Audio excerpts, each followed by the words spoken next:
Hello दोस्तों, मैं आपका दोस्त अक्षय कुमार आप लोगों के साथ आज संस्कृत का डिस्कस करने आया है। तो हमारे बिहार बोर्ड में या सीबीएसई बोर्ड में भी संस्कृत का सब्जेक्ट बहुत ही महत्वपूर्ण रखता है और बहुत ही कम टीचर मिलते हैं संस्कृत के। तो आज हम आप लोग हमसे संस्कृत पढ़िएगा और हम लोग कुछ संस्कृत पे डिस्कस करेंगे। तो आज संस्कृत में हम लोग जानेंगे आखिर अनुवाद कैसे बनाते हैं, अनुवाद बनाने सीखेंगे, क्योंकि हर एक परीक्षा में 8 से 9, 8 से 10 आसपास अनुवाद पूछते हैं और उनको 8 बनाना रहता है शायद। तो 8 अनुवाद परीक्षा में आएंगे ही, उसको बनाना ही पड़ता है। तो 8 नंबर तो फिक्स हो जाएगा आज के क्लास के बाद, में भी नहीं भी हो सकता है, लेकिन 8 नंबर का प्रयास रहेगा, हो ही जाएगा। तो हम लोग सबसे पहले जानेंगे इस अनुवाद कैसे बनाते हैं। सबसे पहले आते हैं कि हमको 9 चीज याद रखना। सबसे पहले क्या, सह, तौ, ते, त्वम, युवाम, यूयम, अहम, आवाम, वयम। इतना चीज आपको याद ही रखना है।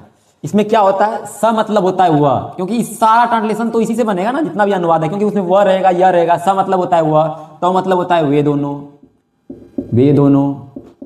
ते मतलब होता है वे सब या वे लोग, वे सब बोलो या वे लोग बोलो, दोनों में कोई अंतर नहीं है। वे सब आ जाओ, वे लोग आ जाओ, इसमें कोई अंतर नहीं है, वे सब या वे लोग, हो गया।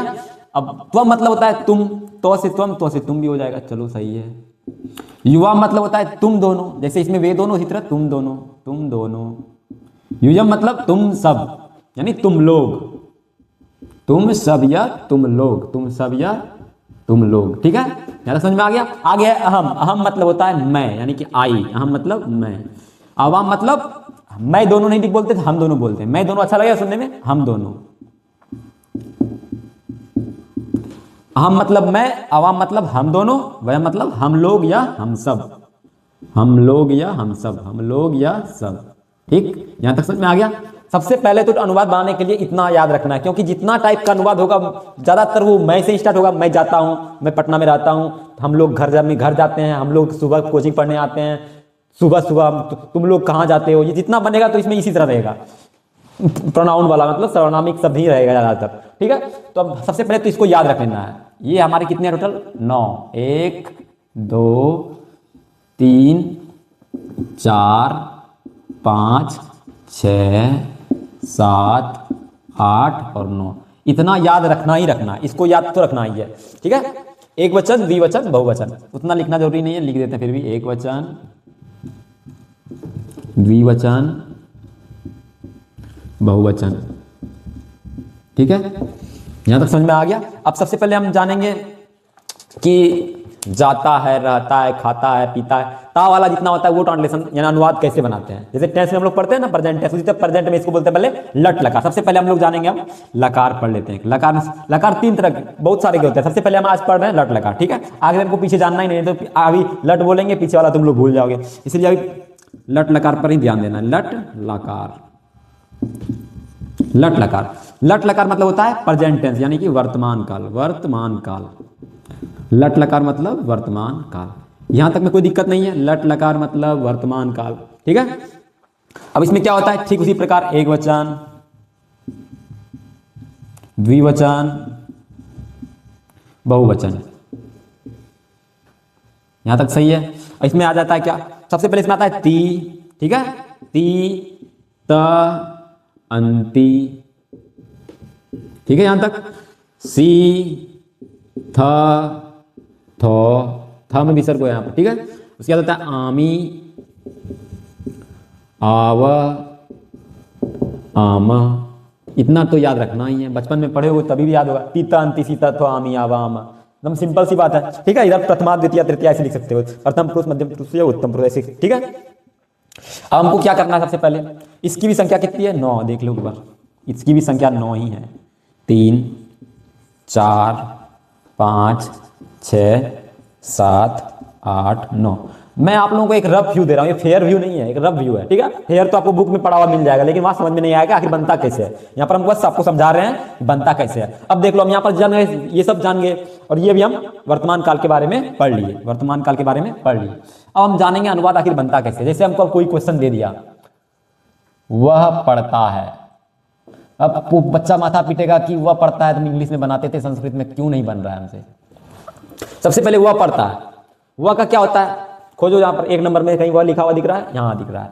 वह का क्या है, स। तो कुछ नहीं करना है, वह के नीचे हमको स लिख देना है, बन गया अनुवाद। इतना तो पढ़ना। अब पढ़ना का सबसे बड़ा बात यहाँ पर पता ही नहीं था कि पढ़ना का होता क्या है। पठ मतलब होता है पढ़ना। क्या होता है, पठ मतलब होता है पढ़ना। पठ मतलब क्या होता है, पढ़ना। याद रखना है, नहीं तो नहीं बनेगा। पठ मतलब होता है पढ़ना, पढ़ना का पठ होता है। अब हमको ये देखना है, ये ता है, ता है मतलब वर्तमान का, यानी कि लट लकार का बात कर रहे हैं। तो यहाँ पर पट पट के साथ क्या लगेगा, हम स कितना नंबर से उठाए थे, 1 नंबर से उठाए थे। 1 नंबर में क्या है, ती है। कुछ नहीं करना है, पठ मतलब पढ़ना होता है, उसमें हम ती लगा दिए, पठती, बन गया। इतना सिंपल था ट्रांसलेशन, इससे भी बन जाएगा। अगला क्वेश्चन तुम कुछ भी बना लो, जैसे कि अगला क्वेश्चन हम कुछ भी उठा लेते हैं, हम लोग से उठा लेते हैं। चलो, हम लोग जाते हैं। चलो, ते हैं इसमें भी आया, हम लोग जाते हैं। अभी हम लोग स्टार्टिंग में हल्का हल्का सीख रहे हैं। हम लोग जाते हैं, अब कैसे बनेगा, अब को माथा पीटेगा कैसे बनेगा, कैसे बनेगा। हम लोग का देखेंगे, यहाँ देख वयम लिखा हुआ है, हम लोग का इतना आसान है। हम लोग का संस्कृत क्या होता है, वयम, वयम, ठीक है। और जाना का होता है गच, ये भी आपको याद रखना पड़ेगा, जाना। ये धातु आपको याद रखना जरूरी है, पढ़ धातु, गच धातु, ये सब रखना जरूरी है। जाना का क्या होता है, गच, गच मतलब क्या होता है, जाना, गो आदत चो छो संयुक्त, यानी कि इसको बोलते हैं जाना, ठीक है। ठीक, जाना का यानी जाते हैं कि क्या हो जाएगा, जाना का हो जाएगा गच हो जाएगा। सबसे पहले जाना का लेंगे गच, ठीक है। अब यहाँ पर देखेंगे इसके साथ क्या लगेगा। यहाँ जाना का हम गच बना दिए, लेकिन यहाँ हम लोग कितना नंबर पे था, 9 नंबर पे। अब यहाँ से नंबरिंग करते आएंगे, 9 1 2 3 4 5 6 7 8 9 में क्या लिखा हुआ है, आमा। अब कोई यहाँ पर आमा ऐसे लिख देगा, ऐसे नहीं लिखना, इस आ में से आ साइलेंट हो जाता है। जब संधि विच्छेद करते हैं तो वो केवल आमा ऐसे लिखा जाता है, ठीक है। ये हमारा क्या हो गया, वयम गच्छामा, तो वो हम लोग जाते हैं, ये भी बन गया। आमा का हमको आमा ऐसे लिखा हुआ था ना, ऐसा नहीं आम ओ को उतार देना है, यहाँ पर से हमको इतना ही लिखना पड़ेगा, क्योंकि संधि विच्छेद करने पर ये ओ यहाँ से हट जाता है, केवल आ की मात्रा आती है, ठीक है। क्लियर हो गया यहाँ तक। अब आगे देखते हैं, ये बना दिया, कुछ बड़ा बनाते हैं ट्रांसलेशन। जैसे कि अब इसमें तो सब पढ़ लिए, अब तो आप लोग से बन जाएगा आसानी से, में कुछ है ही नहीं। जैसे हमें बना लेते हैं, और ये वाला बना लेते हैं, तुम दोनों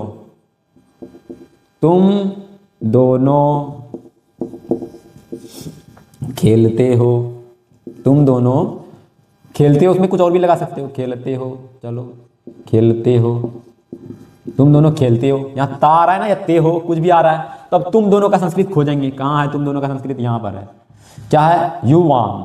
तुम दोनों का होता है युवाम, कुछ नहीं, यहाँ पर युवाम लिख देंगे। खेलना का क्या होता है, क्रीड मतलब होता है खेलना, क्रीड मतलब क्या होता है, खेलना, क्रीड मतलब होता है खेलना। अब यहाँ पर क्या लगेगा, 5 नंबर है, 1 2 3 4 5, क्या लिखा है, थॉबिसर, कुछ नहीं, क्रीड में थॉबिसर लगा दिए, क्रीड था, हो गया। तुम दोनों खेलते हो, युवाम क्रीड था, हो गया, बन गया। इतना सिंपल, इतना ही सिंपल अनुवाद होता है, पूर्ण विराम नहीं छोड़ना है, तो परीक्षा में नंबर नहीं मिलेगा, ठीक है। सब पठती बन गया, वयम गच्छामा, हम लोग जाते हैं, तुम लोग खेलते हो, युवाम क्रीडति, क्रीडथा, खत्म। इसी की तरह लट लकार हमारा समाप्त हो रहा है। लेकिन देख लो और 2-3 इसमें कैसे बनाएंगे। लट लकार में कुछ है का, वर्तमान काल में बस इतना ही तो पढ़ना है। आगे देखो अब क्या होता है, देखो यहाँ हम लोग सीख गए सारा। इसमें अब 1-2 बड़ा जैसा बनाते हैं, जैसे कि 1-2 नहीं बताया, जैसे कि इंपॉर्टेंट, जैसे वह सब तो वह पढ़ता है बता दिए, वह पढ़ती है रहेगा, सब सर कैसे बनाएंगे। आप तो पुल्लिंग के लिए बता दिए, स्त्रीलिंग के लिए बताए ही नहीं। वह पढ़ती है, इसका क्या बनेगा, सही बात तो ये हम भी नहीं बताए।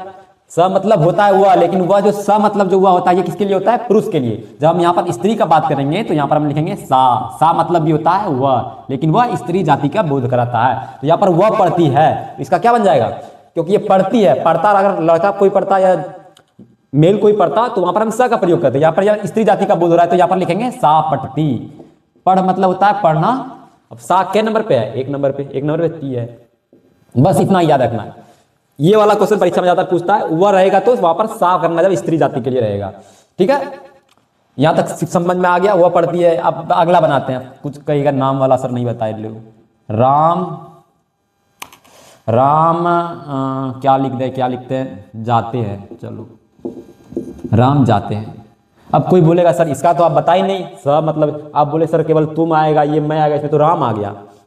राम आएगा तो क्या दिक्कत है, राम कौन सा है, राम कोई आदमी का बात ही कर रहे हैं, किसी एक ही आदमी का बात करें तो वहां राम को क्या हमेशा स को लेके चलना है, राम को हमेशा स को लेकर लेकिन यहाँ राम की जगह हमको स नहीं लिख देना है, बस स इसका ती लेना है, ठीक है। राम का हमको राम ही लिखना है, राम का हमको राम ही लिखना है, नाम के लिए हम इसका प्रयोग करेंगे, नाम के लिए हम इसका प्रयोग करेंगे, ठीक है। जब दो आदमी रहेगा तब इसका प्रयोग करेंगे।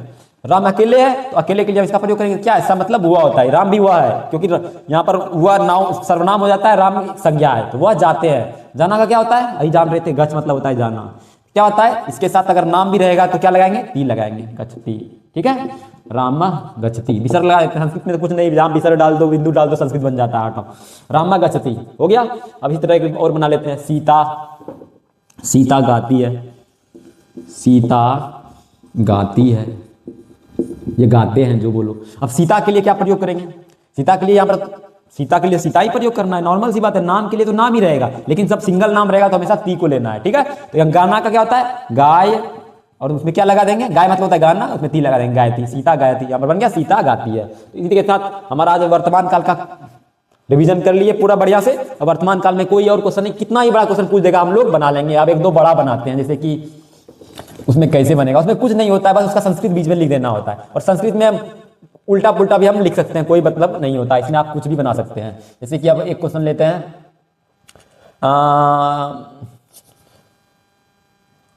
वे लोग घर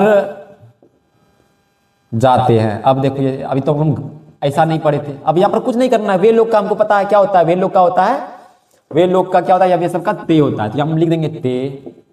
घर का क्या होता है, गृह मतलब होता है घर, इसमें अनुस्वार लगा दो या मोहनंद लगा दो, कोई मतलब नहीं होता। ते गृहम, यहाँ पर एक घर ही तो ज्यादा आया हुआ है ना, तो घर का क्या होता है, संस्कृत खाली जानना है, घर का क्या होता है, गृहम, ते गृहम। अब गच्छ तो होता है जाना का, अब यहाँ पर क्या लगेगा, ते के साथ क्या नंबर, 3 नंबर, अंति, गच्छन्ति हो गया, ते गृहम गच्छन्ति बन गया, ठीक है। इसी प्रकार और देख लेते हैं, क्या बोलते हैं, मोहन राम के साथ